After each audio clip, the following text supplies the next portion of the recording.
My name's Kyle. Nice to meet you, Charlie.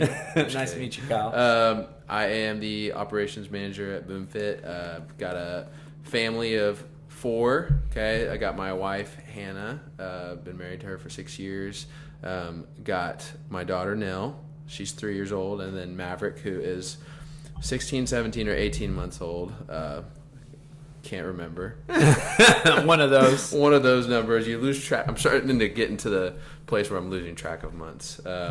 But yeah, that's it. That's me in a nutshell. There's one thing that you didn't share in that, but you did something last year in August that is unique. I don't know if it'd be one of your formal introductions when you meet, a new person. Part of my resume. It's part of your resume. But you worked out with Rich Froning. I did at 2020 BCS Classic. I was gonna say that, but I didn't. I wanted to set you up. Well, when Rich introduces himself, he always says, "And I worked out with Kyle Boek in the 2020 BCS Classic." So it's only fair if you do the same. Okay, I will. From now on. Yeah, Kyle, thanks for making time for this and just sharing about that experience. That's kind of really what I want to talk about today. Mm-hmm. We've got the BCS Classic coming up.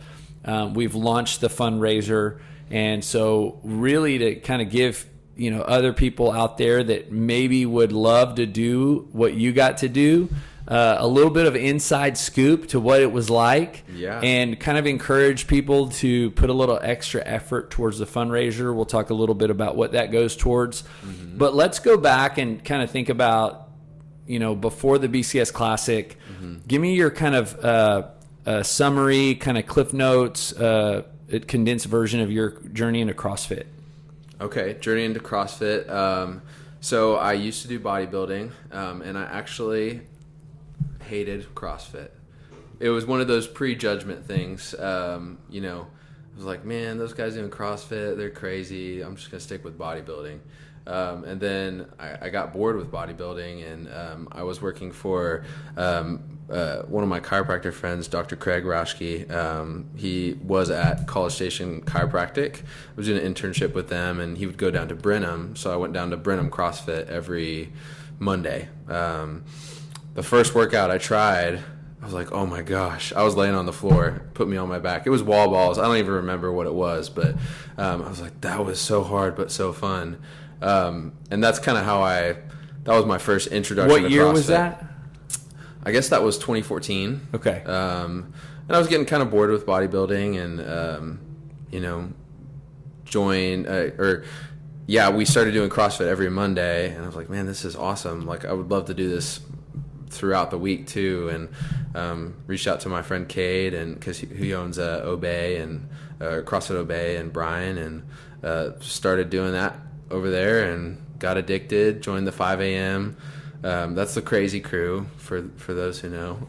Now, when you started CrossFit, did you have skills like pull-ups, or like strengths like pull-ups, double unders? Did that stuff come natural to you, or did you already could you do those? Skills, no. Strength, so doing bodybuilding, and then I did football in high school, so I had a general base of strength, which I think was really helpful. But learning all the skills like kipping, double unders, muscle ups, that kind of stuff took a lot of time. So you were kind of fit. Obviously, no. You were bodybuilder fit. I was big. Okay, strong, pretty strong. Okay, yeah. So, did you ever do a competition in whenever you got started? I'm trying to think of I think the first competition I did was either.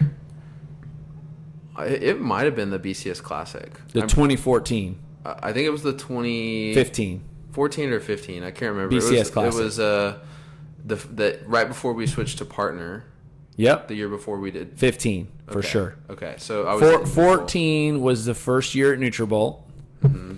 Second year at NutriBullet was 15, and 16 we switched to partner. Mm-hmm. Yeah. So 2015 was my first year. I'm pretty sure that was my first competition. Okay. Yeah. And then after that, did you just kind of keep loving it, hating it? Love hating it. Yeah. I mean, it's kind of a funny relationship, and I think as CrossFitters we understand. It's like, you do a workout and you're lying on the floor, or during it, you're like, why am I doing this? This is crazy. This hurts so bad. And then when you get done, you're like, oh man, that was so fun. I can't wait to come back and do it again tomorrow, you know?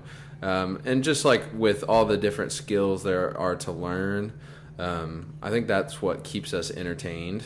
And of course you go through seasons of like, okay, I'm just doing this so that I can eat tonight. You know, but then there's other seasons where it's like, man, I'm really loving this. You know, I want to get as much in as I can. I want to push myself as hard as I can. And so it goes through phases, I think. At what point did you hear of or start kind of following Rich Froning's success career as a CrossFitter? So I'm sure you know this, but my wife Hannah is bigger into CrossFit than I am. And so I think, you know, it was probably 2015 when we started getting into like watching it, like watching the games and stuff like that. And obviously, you know, you're drawn to the best, and you hear about Rich Froning and you watch him compete, and like, dang, he's cool, you know. Yeah, so 15 he had switched over to team because he won 11, 12, 13, 14. That's right. So then, did you see him? I might have seen him when he was doing individual. But the documentary, I think, came out around that time. The Froning 4 came out around 15 or something like that, 15 or 16. Yeah, I mean, we've probably been following him since like right before he turned team. Okay. Now, I don't know if, you know, if there's any kind of other side story to this, but like, when you said follow him, was he just like another athlete, or did he stand out to you because he was the best, or was there anything that drew you towards him more than any other CrossFit athlete out there at the time? You know, I'd probably say his story, you know, like, one, he's the best. He was the best. He is the best. Sorry, Rich. He is the best. And so, you know, that's kind of like who stands out just naturally, because that's who they're talking about when you're watching the games. And so you kind of like do your own little research. You watch some YouTube videos, and you start to kind of, I don't know, just get to know him as much as you can from a distance. And, you know, I think his story was definitely something that kind of stands out, you know. Which part of it? Well, like his kind of ascent and then that descent from the rope, you know, and kind of his come to Jesus moment, and, you know, living for himself, and then kind of giving his life, rededicating his purpose and his life to God. And, you know, I think we can all kind of identify with that, but definitely I did, and because that's part of my story too. And yeah, he's just a good dude. Yeah, he seems like a good dude. And probably at that time, never in your wildest dreams did you think you were ever going to work out with him. No. No, I mean, with the first year that he came to the BCS Classic, I mean, we were all just wowed, you know. Yeah. Like, this dude's in little tiny College Station, Texas. Yeah. Okay, so now let's kind of fast forward to 2020. You are, I think it was the week before the event. Sunday before. So you're planning at this point to volunteer. Yes. Yeah. Head judge, I think you were going to run a pad. Yeah. And then I called you, and we had the conversation, and basically you were going to work out with Rich. Tell me about kind of from that moment forward, kind of what that day and that next week was like leading up to, we'll kind of then segue into Friday night actually meeting him. You try not to let the pressure build, because you know, like I said, like you said, I was planning on volunteering, and I would say I was not in what I would consider competition shape. Like, I had not been training for it. I was kind of going through the motions at that point, and so I like wasn't ready physically. I wouldn't say I was at my peak. And then you kind of start thinking about, man, I hope I don't let him down, you know. But then on the other side of it, you're like, oh my gosh, I'm working out with Rich Froning. I'm actually just gonna get to meet him or be like around him. And it was kind of like a dichotomy of emotions. One way really positive, one way I'm like pressure. Yeah. But at the same point, or at the same time, there wasn't as much pressure to perform, because I was like, I'm not in my absolute best shape. So yeah. So the week of, is it something you're thinking about every second, every day, every minute, every hour? Frequently. Yeah. Frequently, for sure. There's a lot of anticipation and build up until that Friday evening. getting to meet him, and Yeah. you know, this might be going into a different topic, but like not working out on Friday because I don't work out the day before competitions. You had already planned your rest day, Yep. probably your early bedtime, and Yep. then the RV shows up, or it's about to. You and Hannah. We were about to leave, and you're like, "Hey, can you stay like 20 minutes? Rich will be here soon." And I was like, "I guess, you know, like of course I guess I can stay and meet Rich." Yeah. And so he rolls up, Yeah. meets you right away, and I don't even know how this conversation started, but I guess y'all started just walking back to work out, or we all walked back to show the venue. Yeah, we were kind of walking around the venue and showing them around. Oh, this is Friday night. Night before. And then Rich tells his guys that he wants to work out, and so of course, like we work out. So you just jumped in? Yeah, I mean, he asked if I wanted to jump in, and I was like, in the back of my mind, I'm like, not really. I was kind of saving it for tomorrow. But yeah, I mean, when Rich asks you to work out, you do it. And then so he came up with it on the fly. Yeah, I guess they wanted to do. Well, he had already worked out that day. Oh yeah, in another before. town. Yeah, in another town because they were in the RV. Yeah, this was his second part, and so yeah, I think he just made it up on the spot, and I think he didn't know how many rounds of it we were gonna do. It was a you go, I go, 20 calories on the Echo bike, and it was essentially a sprint. And he didn't tell anyone how many rounds we were gonna go because I don't think he knew how many rounds we were gonna go. And then about round 9, 10, I'm like thinking to myself, like, when is this going to end? Like, probably logically, you're like 10 rounds is it? Yeah. And then whatever you think is logical, he'll probably take it a little bit past it. and so about 10 or 11 or 12, I can't remember. I lost track. He was like, "Hey, we'll go to 15." And so, you know, it was kind of funny because initially it was just us and maybe a couple other guys that were doing it. And then some more people joined in, and then because there's 10 lanes, and so all the Echo bikes are, you know, being used, or most of them. And then, you know, towards round 10, 11, you start to see people drop off. By round 15, which is the last round, it was just us again. Like, nice. Well, I don't know if it was nice, but it ended up being like 300 calories on the Echo bike. How hard were you going? As hard as I could. Yeah, you were giving it everything. Yeah. Was he going hard too? I mean, we were about 78 RPMs on the Echo bike, so I think he was maintaining. Going hard. Yeah. I mean, he seemed like it, but then again, I don't know. And how'd you feel afterwards? That was tough. Like, it was really hard. I almost feel like it was kind of like an interview. He was basically interviewing you for the next day. Yeah, I gave him like kind of a false pretense of what was about to happen. Yeah, not that he would have like turned you down, but just like, okay, I want to see who I'm competing with. Yeah, like, yeah, probably. So that happened Friday night. Mm-hmm. You go home. You go right to bed. I mean, is it hard to sleep? Are you? Oh yeah, no, I didn't sleep very well that night. I think I was snatching in my brain like all night. Because one of the events was a snatch, and I mean, I was worked up because of that. My heart rate was through the roof, and yeah, no, I didn't sleep very well.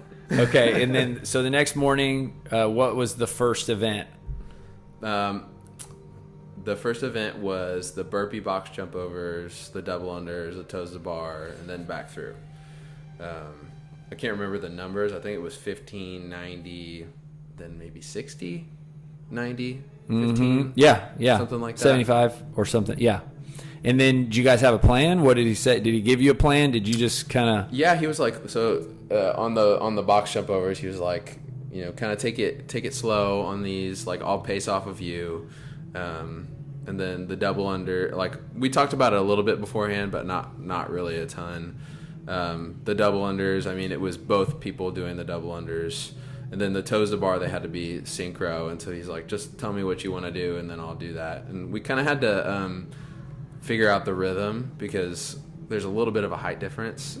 Just a bit. Just a little bit. You know, I saw a picture of us doing the toes to bar, and I was like, that is literally why CrossFit is hard for me. Because it's just very different heights. So yeah, like a synchro total bar for you and Rich had to be pretty challenging. Like, well, he had to work a little harder because he had to slow down and figure out the rhythm. timing. Yeah. Okay, how'd the workout go? That was definitely the hardest workout for me. One, because I started too fast on the burpee box jump overs, because I think, kind of that excitement of first workout, working out with Rich, I want to kind of try to pull my own. And so we went real fast. We got off, we were the first ones done, and I knew that was a mistake. And then the double unders were they were fair. And then toes to bar, it all went downhill. He was like, how many do you want to do? I was like, 6. So we did 6. And then I looked at him and I was like, let's do 5. Do 5. Let's do 4. 3. 2. Can we just do 2s? I'm sorry. You were already at kind of like... I got wrecked. That was, and trying to finish the workout after that was absolutely... Because you got to go back awful. to the burpee box jump overs. To the double unders. And then the burpee box jump overs. And I think I remember, trying to finish my double unders, and it took me a bunch of sets. I think it was 75 total burpee box jump overs, because I think it was 15, 90, 15, right. 60, That's right. 15, 90, 15. Yep, you're totally right. Yeah, the third set of burpee box jump overs was terrible, and then the double unders was like a bunch of sets. And I remember him like talking to the judge like while I'm trying to finish my double unders.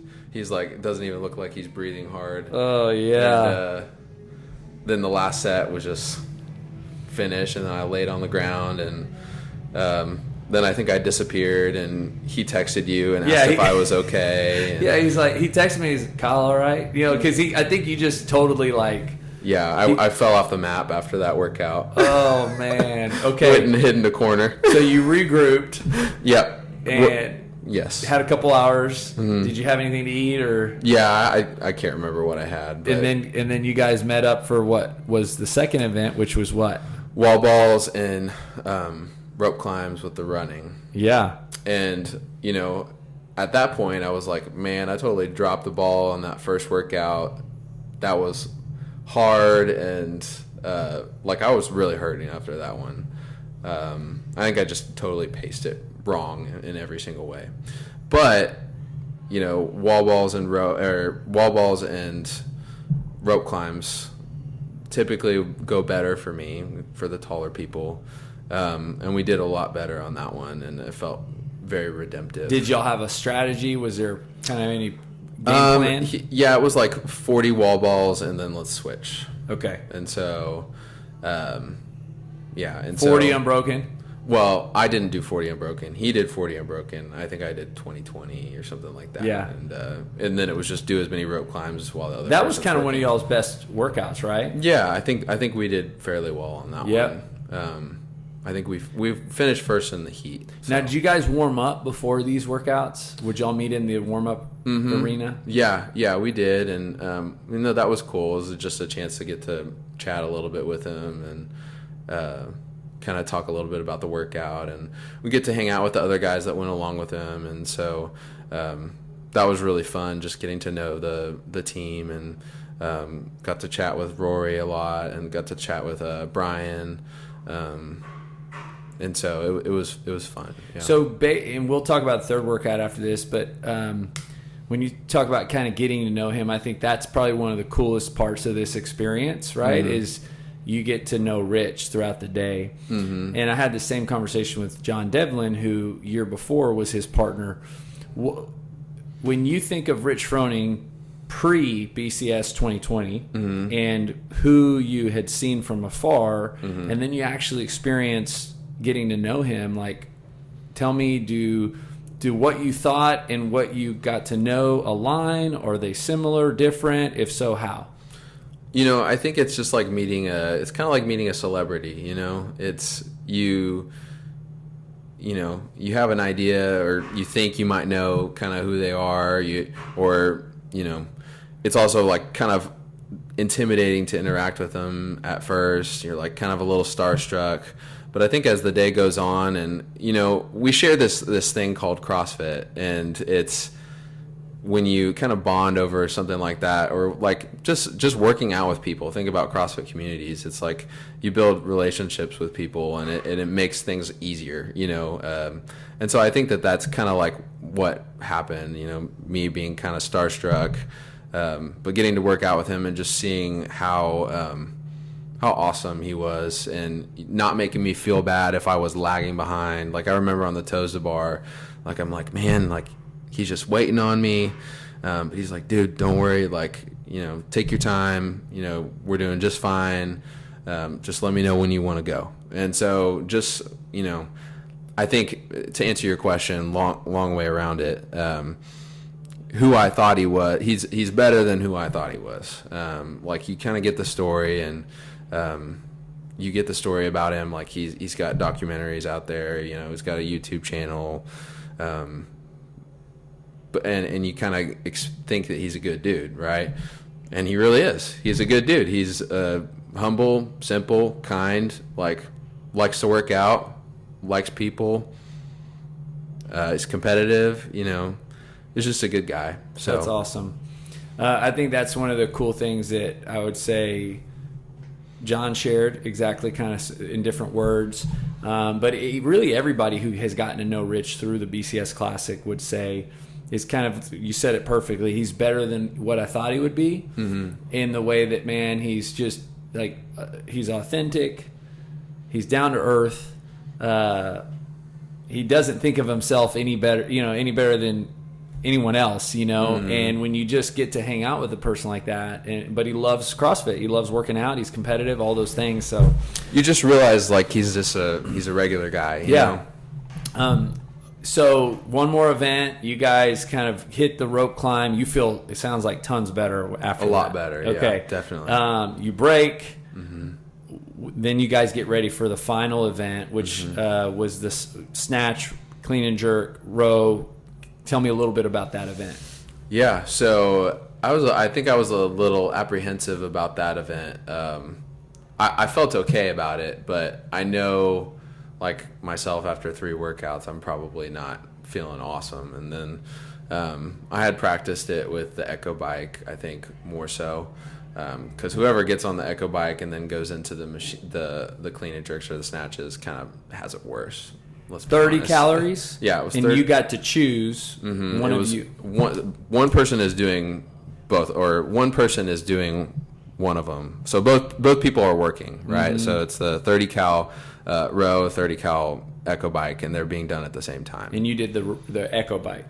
Well, in the practice. Oh, but workout. In the workout, he let me start on the rower, and then we went to clean and jerks, I guess, or was it snatches first? Maybe snatch. I think it was snatch first.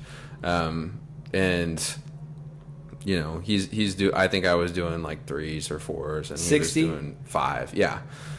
So he's doing more than me, and he did the Echo bike first, and then we went back, and I was about to get on the Echo bike. He's like, "No, it's okay. Get on the rower." And I'm like, "Oh, thank you." Well, thank you so much. I mean, you're probably built more for rowing, and he's probably, you know, more than him. Maybe that's kind of what the strategy was in his mind. Here's my partner's 6 foot forever, or maybe he's just trying to be nice to me. one of the two. And then we went into the clean and jerks, and I think I was able to do 5s or something, and he was doing 6 or 7. And so it seemed like he was actually hurting a little bit in that workout. Oh, expand on that. What'd you see? Well, like I said, he was doing more than me. But I think he was also having some back stuff going on, and so yeah, I think he was like, "Yeah, thanks for taking a couple of those. I needed you to do that." And I was like, "Yeah, no problem. Sure thing, Rich. Anytime you need me to help out with some reps." Yeah.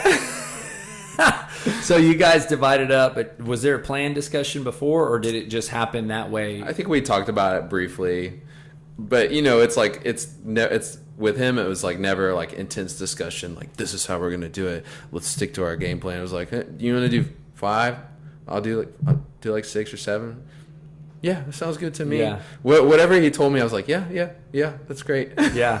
When you watched him do that part of the workout, like clean and jerk and snatch, I mean, did you have any thoughts? Like, was it smooth? Was it like, you know, just easy? Oh yeah. I mean, it's like you got 135 pounds on the bar, and it looks like he's just playing around with it. You know, it's every rep looks the same. You know, it doesn't look like he's struggling for sure. So you didn't feel like you had to coach him? No, I didn't. No. Okay, then that was the event, but then immediately into the next event. So basically that first part was the row, bike, snatch, row, bike, clean and jerk, which you guys did really well in. And then it went into what? The 1 rep max snatch. With the remaining clock. With the remaining time, yeah. And I think we had a pretty good amount of time. I feel like we had 7 or 8 minutes, which was a good amount of time. And so I just kind of hit some like smaller ones just to kind of get back into the snatch mood because it was snatch and then clean and jerks.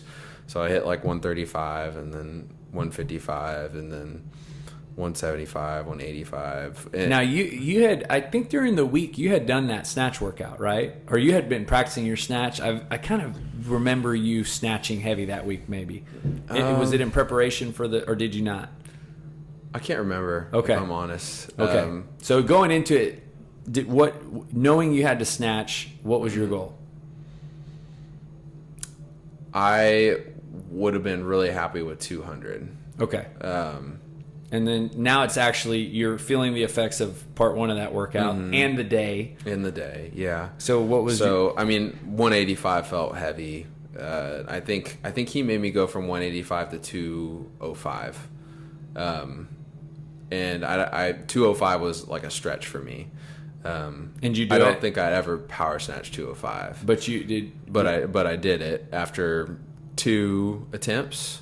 Okay, so you went 185. Did he get one in here and there? Yeah, he did. Because I think he ended up it. getting 255, right? Yeah, at some point he started like adding weight between attempts, and then we would strip it off for me.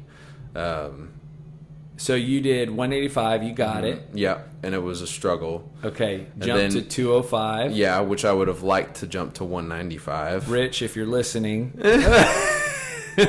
Would have been nice to take a little bit smaller of a jump. He's like, you got it. I'm like, I don't really think I do, but I'll try it.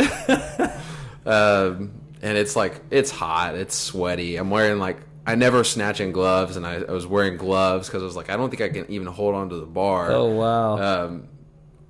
But then like, he's like coaching me up a little bit, and he's like, why would you start? Because I think I dropped almost into a squat, and he was like, why would you drop into a squat if you've been power snatching the whole way? Like, just power snatch it. And so I think after 2 attempts, I got it, and it was okay. So you attempted 1, didn't get it, and then what happened in between attempt 1 and attempt 2? He didn't have to go. He did something in between. Okay. He did a rep. Something heavier. Yeah. We took the weight back off. And then 205. 205. Got it. Dude, that made for an amazing moment, and we got it on video. Yeah, and it's cool. like, I mean, it is probably one of the coolest, even the way that the video was edited. Yeah, Richard did did amazing, and just like that was and I remember a little bit of Rich like really wanted you to get it. He did. You know, I could tell. Like I think I was watching it because I was right there. Kind of like he was like pointing his finger. You know, like he didn't want to take any more. He was good. Like I'm good. I really want this for you. That's kind of what I was gathering from that. That's what I felt too. I mean, he was super encouraging, and because there was a clock that was ticking too that you had to fall within. Yeah, like I said, he was coaching me up through it, and I mean, like when I got it, like he was pumped for me too, which was really cool. So was that a PR? If it wasn't, it was close. Yeah. It was definitely a power snatch PR. And then he made me try 215, and I missed that. So yeah, he's like, "You got it." Throwing some more weight. Okay. I like how he at least didn't go up to 225. Right. He was generous on that one. So that was kind of that you guys finished that. I think you guys did really well in that workout. So wrapping up kind of the day of workouts, like, were you so sore? How'd you feel the next day? I think I went back to it Monday. Like, yeah. I think I might have took Sunday off and then went back to it Monday, and I don't think I was like the sorest I've ever been from a competition, but I was tired. Yeah. For sure. So attached to this was a fundraiser, right, for Ronald McDonald Charities. And this was kind of in, we'll call it a different year because COVID was kind of in the heart of all this. What would you say, like, for you, because I know that you have, like, you guys had Maverick and actually got to use the Ronald McDonald House here locally, knowing that the partnership with Rich is because of this fundraiser and you've experienced it personally. How did that affect kind of the situation and everything about it? I mean, it's really cool. I mean,